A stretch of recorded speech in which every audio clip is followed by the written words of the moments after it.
सुजी सुजी मा बाको चीज हो को चिका दाड़ी बुन कना उनारे मिटन एक्शन तहन कना प्रशासन एक्शन तहन कना मेनखान नॉय जे मुठन को रपुट करता है उनको नुआगी को ये दा जे नुको आपे पे लहा कना तो आपे रेन लहा हड़ गिले आले ले बड़ियत को मा आपे ची पे चिकाय पुइलु रे सनाम को सागुन जोर आसो सनाम को नापाय मेना बना तेहन झारखंड रेना जामतोला रे मिद नोंकान घटना घटाव कना जहां दो सान्ताल समाज लगित आड़ी दुकाना घटना जहां दो बाबा तिलका माझिया बेनाव मुठन को रापुड अकदा छातिक को से अकोय को ना को नित धाबिज बांग बाड़ाय कना एनखान लगन साइ के बाड़ायवा तो ओनेन किन गे मिद गोंके तकिन आबो सावते मेना किना जहां दो ओना को येते बन गालोच लगित सानाम जोन बाड़ाय लगित गोंके एनखान वा चैनल रे सागुन दाराम एनखान जदि हुडिन साइ उपरुम बिन मेन के आडी गे नापाय को अलिया जितुम दो महादेव हेम्ब्रम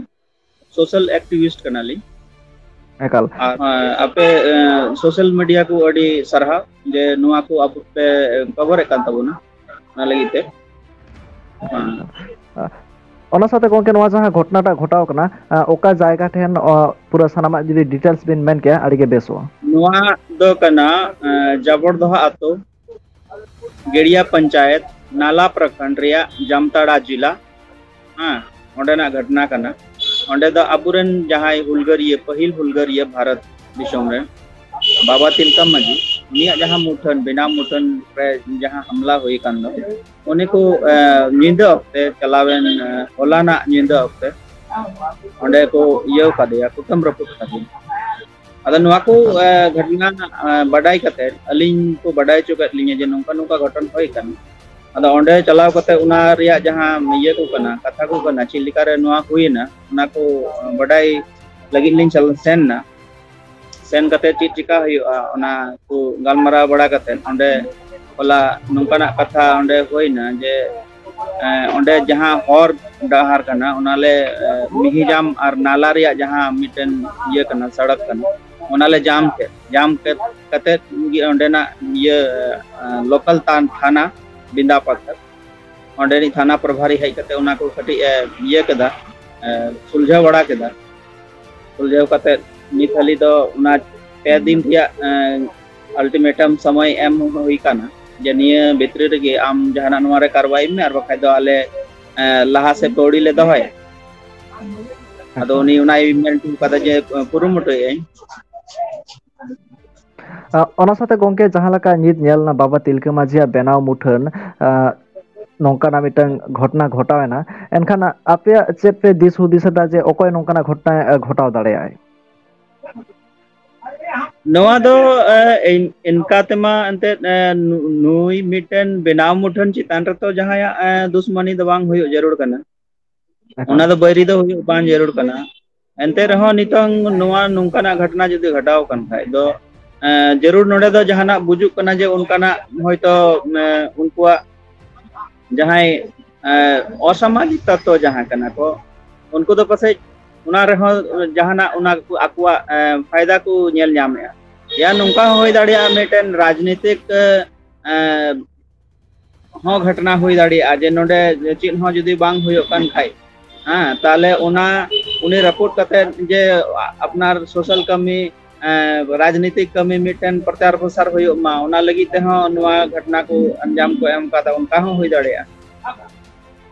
एनखान गोंके नोड़े मा नोंका बुझा कना जे सांताल को उपरुम को मेटाव लगित से सांताल को मूर्ति जहां दो बेनाव मुठन नोआ हो एकाल के बांग को नेल सहाय लका के मने कना एनखान नोआ दियाते अबिन से बिन मेना हैं उना मा अंते पहिल अबो सेदाय खोना गे अबुआ जहां कमी होरा नुना लटु लटु कमी होरा एनते रहो अबु मा उनका ये दो फ्रंट रे मा बनु अपना संविधान ऑल पुथी रहो उनका फ्रंट रे गालमरा बनुआ से नितो हो राजनीति क्षेत्र रहो जहां राजनीति कना को नितुम तलाते माध्यम ते उनको हो नुआ को अबुरन जहां ये कना को हुलगरिया से अबु जहां अगुआ कना को उनको कथा दो उनको बेसी बाको विचार तहना अदो नुआ हो हुयु कना जे नुकु जदी बाको विचार तहना अबुरन जहां सोशल एक्टिविस्ट कना को से अबुरन जहां ये राजनीतिक ये कना को अयुरिया कना को उनको हो कथा बाको दो है कन खाय तो नुकु नुआ हो नेल ᱧᱟᱢᱚᱜ कना जे नुकु तो गपा दिन तबे नुकुआ जायगा जमी जहां कना ताले नुकु सहा कते नोंडे बुन अबु बुन राजअरी रिया अधिकार बुन ये तबुना तोय तबुना ᱚᱱᱟ ᱦᱚᱸ ᱦᱩᱭ ᱫᱟᱲᱮᱭᱟᱜᱼᱟ चेदा से हाँ ᱟᱨ चेदा से ᱱᱤᱛ गोंके ᱢᱟ आयमा जायगा रे नेला ᱥᱚᱢᱚᱭ ᱨᱮ कना है गोंके मेन भी समय समय रे ᱱᱚᱣᱟ ᱦᱚᱸ ᱧᱮᱞᱚᱜ ᱠᱟᱱᱟ ᱡᱮ ᱟᱵᱚᱣᱟᱜ ᱠᱟᱛᱷᱟ ᱡᱟᱦᱟᱸ ᱠᱚ ᱠᱟᱱᱟ ᱟᱵᱚᱣᱟᱜ ᱠᱟᱛᱷᱟ ᱢᱟ ᱞᱟᱦᱟ ᱥᱮᱫ ᱫᱚᱦᱚ ᱜᱮ ᱵᱟᱠᱚ ᱫᱚᱦᱚᱭᱟ ᱡᱮ ᱱᱩᱠᱩᱣᱟᱜ ᱱᱚᱣᱟ ᱥᱚᱢᱚᱥᱥᱟ ᱢᱮᱱᱟᱜᱼᱟ ᱱᱩᱠᱩᱣᱟᱜ ᱥᱚᱢᱚᱥᱥᱟ ᱨᱮᱭᱟᱜ ᱥᱚᱢᱟধান ᱪᱮᱫ ᱦᱩᱭᱩᱜᱼᱟ ᱟᱨ ᱱᱤᱛ ᱠᱟᱛᱮ ᱢᱟ ᱱᱚᱣᱟ ᱧᱮᱞᱚᱜ ᱠᱟᱱᱟ ᱡᱮ ᱟᱵᱚ ᱫᱚ ᱯᱩᱨᱟᱹ ᱥᱟᱱᱟᱢᱟᱜ ᱠᱷᱚᱡ ᱠᱚ ᱵᱚᱧᱪᱤᱛᱮᱫ ᱵᱚᱱᱟ যেমন সিকনাত খয় কো বঞ্চিতের বনা জমি জায়গা খয় কো লাগায়েত বনা ইনা কাতে আবুয়া যাহা কামি কো সে চাকরি নকরি কোন ওন্ডে হ জায়গা খন হকো লাগায়েত বনা আদো আবু দো নন্ডে যেমন আবু সান্থাল পারগানা আবু জেত নিতুম দিসম নন্ডে খয় হ যদি সান্থালা কো লাগা চাবা বনা এনখাই দো আবুয়া চিত পহচান তেহেনা चावा सुजी मा बाको चिन्ह को जे चिका दाड़ी बुन कना उनारे मिटेन एक्शन तहन कना प्रशासन ना एक्शन तहन कना मेनखान नय जे मुठन को रपुट कता उनको नुवागी को इयदा जे नुको आपे पे लहा कना तो आपे रेन लहा हड़ गिले आलेले बड़ियत को मा आपे चिकाय ओना साथे गोंके नित जहां लका प्रशासन लेवल को मेन केदा नोवा दियाते को नेले दाको एनखान जुदी नोवा दियाते जहां लकना डिसीजन से जहां लकना ओनकना जहाना बाको मेना एनखान तायम दरम चेल लकन स्टेप को हता कना नोआ तायम दो स्टेप दो नोंका होय कना ना जुदी उनको एक्शन बाको हतावदा एनखाय आबुआ आलेया एनते नोडेन को मेन जहां आर जहां तिना सोशल एक्टिविस्ट मेना को से समाज रेन जहां कार्यकर्ता कना को सामाजिक रूप ते जहां माने को भितरी मने खय जहां कंद्रिंग मने खय को कमी कान दो उनको आयुरते आबु मेटेन नोंकाना स्टेप हता हुआ जा जे सरकारे बुझ मा जे नुकु चितान रे हमला हुई कन खाय नुकु चे लेकाते नु सावहा को होयो आर ओना लगी ते बृहत स्तर रे मिटन बंदी रिया आंदोलन रिया जरूर मेना आदा नुवा हा रविवार हिलो 2 बजे खुना दोहो हुई कना आरो गालमराव ओना गालमराव रे तिने कना सामाजिक कार्यकर्ता से सामाजिक कमी हड़ को हजु कना अबु सावता रेन उनको को जतो हड़ ठे परामर्श हताव कते इना कते ला से बुन लहाय कथा ओना साथे गोंके नोवा घटना दो नोडे सुमुंग दो बागान नोवा साथे आयमागान घटना नेला कना जहां दो डॉक्टर आम्बेडकर ओना साथे सिदु कानू ओना साथे नुकु को बेनाव मुठन को रापुद अकाद गया एनखान नोवा को जहाते आलो हुयुमा नोवा खातिर चेत बिन उयहरा चेत लकान स्टेप हताव लंखान से चेत चिके हुई लंखान नोंकान घटना को बांग घटना हां तो कोई मारांग कथा दो तिहि नोवा होय कना जे अबो जहाय राजअरी रेन हड़ कना को जहाय को दो नंडन को विधायक सांसद हां राजअरी रेन जहां तना मंत्री नेता को हना को उनको नाकामी और दोसर साथे जहां प्रशासन नाकामी कना नो दा पूरा बडायो कना जे ओका ठे हो उनको चितान रे जहाना गी घटन घटा कान खान उनको जहां जस हबी उनको साब हबी उंडे हबी बाको सटर दाड़िया कना और पूरा नो दा बडायो कना जे या तो राजनीतिक हड़ और नुको प्रशासन रेन हड़ नुकुआ सनाम गालमरा मित कते गी नुआ को घटना द घटा कना जाथे राजनीतिक हड़ हो उनको राजनीति रे को तहन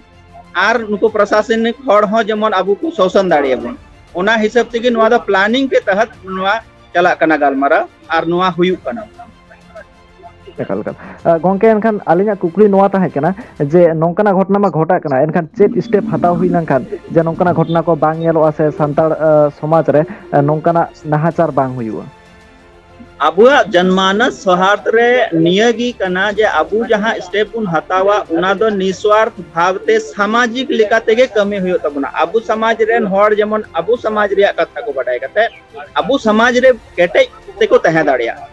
तो उना दो हुयो कना जुमीद चितान रे उना अबु बुन जुमीद लेन खान ताहले नुआ घटनाक्रम जहां को हुयो कना उना बांग हुयोआ चिदा जे उनको को बडाय न्यामा जे जहां लेका बुन साब तिय लेन खाय ताहले नुको जुमीद तो मेना नोंडे खन एकदम सेंट्रल हबी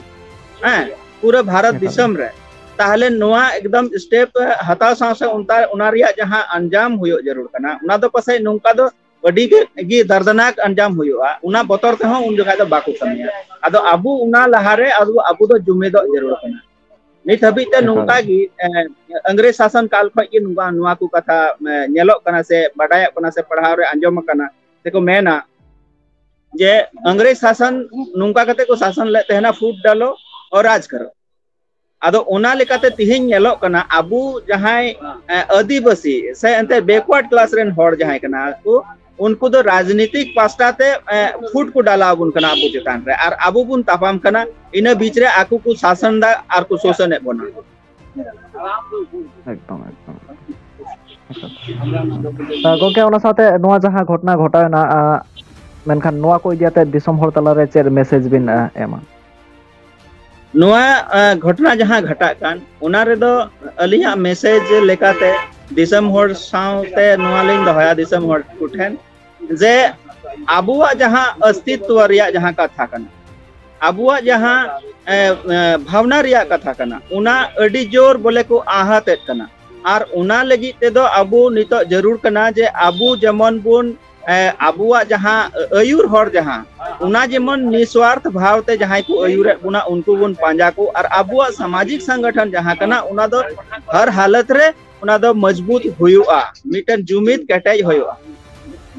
इन लिंग मेता को दिसम जन जहां तिना गे सोशल वर्कर्स कना को सोशल एक्टिविस्ट कना को हां सावता सुसरिया कना को उनको टे अलिया नेहर निया गेता